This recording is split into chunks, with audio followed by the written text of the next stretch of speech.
Isang paalala, ang video na ito ay ayon lamang sa aking sariling pananaliksik. Hindi ko nais na pilitin ang sino man na maniwala sa videong inyong matutunghayan. Kung hindi kayo kumbinsido sa mga impormasyon at taliwas ang inyong paniniwala sa kaalamang aking ilalahad, maaari kayong gumawa ng sarili ninyong pagsisiyasat para sa inyong kakontentuhan. Ang videong ito ay gabay lamang sa mas malalim na kaalaman at pag-intindi at hindi gawa ng isang profesional. Naniniwala ako na malaya tayong magbigay ng opinyon at suhestyon bilang malayang mamamayan ng Pilipinas. Maraming salamat po.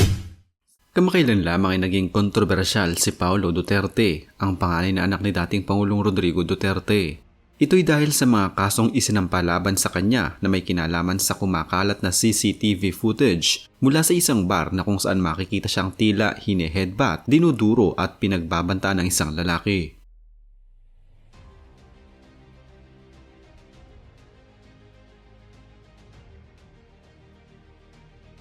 Hindi naglabas agad ng pahayag si Paulo sa nasabing insidente at nanatiling tikom ang bibig. Pero bukod pala sa kontrobersiyang ito, marami pang ibang mga kontrobersiya ang kinasangkutan ng panganay na Duterte. Si Paulo Duterte, ang panganay na anak ni dating Pangulong Rodrigo Duterte, ay naharap sa ilang kontrobersiya na may kinalaman sa politika at mga akusasyon ng ilegal na gawain na malamang marami pa rin sa atin ang hindi nalalaman ng mga ito.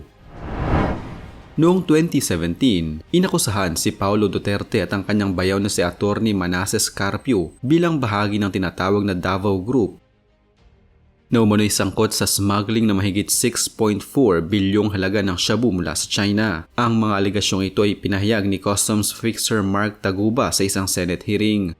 Sa kabila ng mga akusasyon, itinanggi ni Paulo ang kanyang pagkakasangkot at nagbanta ng demanda laban kay Senador Antonio Trillanes IV, isa sa mga nag-akusa sa kanya.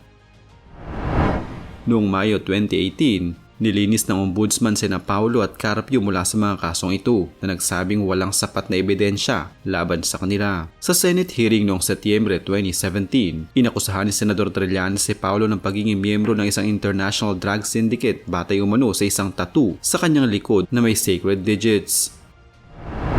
Tumanggi si Paulo na ipakita ang kanyang tattoo na nagbigay daan sa mga espekulasyon at kontrobersiya. Sa kabila ng mga aligasyon, wala pang konkretong ebidensya na nagpatibay sa ugnayan ni Paulo sa anumang drug syndicate. Noong Disyembre 2017, nagbitiw si Paulo Duterte bilang vice-alkalde ng Davao City na sinasabing dulot ng delikadeza at mga personal na issue. Kabilang ang mga akusasyon ng pagkakasangkot sa shabu, smuggling at ang kanyang pampublikong alitan sa kanyang anak na si Isabel Duterte.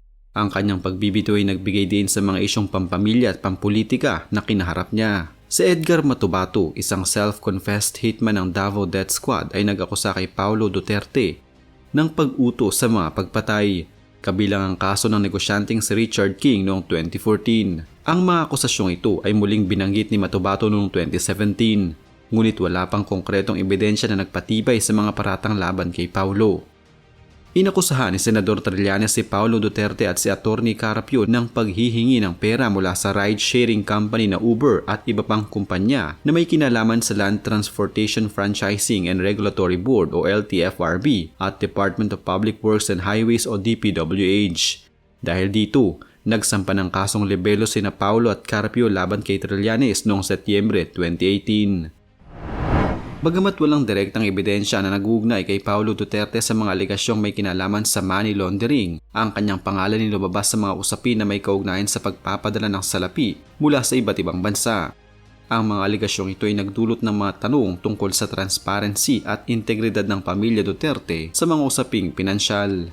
Noong Agosto 2024, muling inakusahan si Paulo Duterte ng pagkakasangkot sa isang 11 billion pesos na halaga ng shabu na ipinasok sa bansa noong 2018. Ang mga bagong aligasyon ay ipinahayag ni dating Customs Intelligence Officer Jimmy Guban na sinasabing may mga transaksyon sila ni Paulo. Itinanggi ni Paulo ang mga paratang na nagsasabing hindi niya kilala si Guban at walang anumang ugnayan sa kanya. Bagamat may mga akusasyon at kontrobersiya na kinasangkutan si Paulo Duterte, karamihan sa mga ito ay tinanggi niya at wala pang mga kasong kriminal na naipapataw sa kanya. Ang mga isyong ito ay patuloy na pinag-uusapan sa larangan ng politika at batas sa bansa.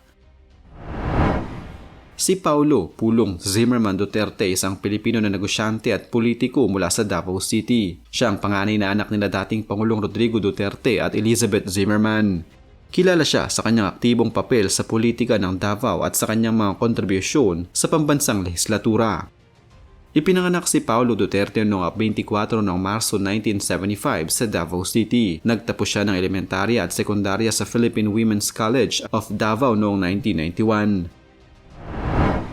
Nag-aaral siya sa University of Mindanao kung saan nakamit niya ang kanyang bachelor's degree sa Banking and Finance noong 2001. Nagpatuloy siya ng master's degree sa Public Administration sa University of Southeastern Philippines noong 2009 at nakamit ang Doctorate in Public Administration mula sa Lyceum Northwestern University noong 2015. Bilang karagtagan, nag-aaral siya ng aviation at nakamit ang kanyang private pilot license sa Mactan Aviation Technology Center Incorporated Pilot School noong 2018. Kasalukuyan niyang pinapalawak ang kanyang kasanayan sa pamamagitan ng commercial at multi-engine pilot license at helicopter pilot trainings sa Chenier Aviation. Nagsimula ang kanyang karera sa politika bilang barangay captain ng Katalunan Grande, Davao City noong Nobyembre 2007 hanggang Hunyo 2013. Mula 2008 hanggang 2013, nagsilbi siya bilang sektoral na kinatawan ng Association of Barangay Captains sa Davao City Council. Bilang Vice President para sa Mindanao ng Liga ng mga Barangay National mula 2011 hanggang 2013, pinangunahan niya ang mga inisyatiba para sa kapakanan ng mga barangay sa rehiyon. Noong 2013, nahalal siyang Vice Mayor ng Davao City at muling nahalal noong 2016. Matapos ang kanyang panunungkulan bilang Vice Mayor, nahalal siyang kinatawan ng 1st District ng Davao City sa Kongreso noong 2019. Nagsilbi siya bilang Deputy Speaker ng Kamara mula Hulyo 22, 2019 hanggang Oktubre 13, 2020. Bilang mambabatas, isa siya sa mga nag-akda at sumuporta sa mga panukalang batas tulad ng paglikha ng Boracay Island Development Authority, pagpapalit ng pangalan ng Ninoy Aquino International Airport at pagtatag ng mga ahensya para sa disaster resilience, mga overseas Filipino workers at emergency response.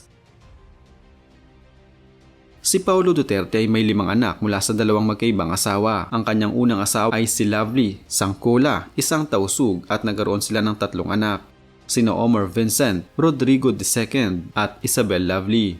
Naghiwalay sila noong 2005 at ang kanilang kasal ay naanal sa isang Sharia court noong 2006. Noong Desyembre 2010, ikinasal siya kay January Navarez na kasalukuyang barangay chairman ng Katalunan Grande. Nagkaroon sila ng 2 anak, sina Sabina at Paulo Duterte II. Si Navarez Duterte ay pinalitan siya bilang barangay captain ng Katalunan Grande noong 2013. Si Paulo Duterte may 2 apo, sina Rodrigo Duterte III, anak ni Rodrigo II, at si Arturo Vicente Duterte, anak ni Omar.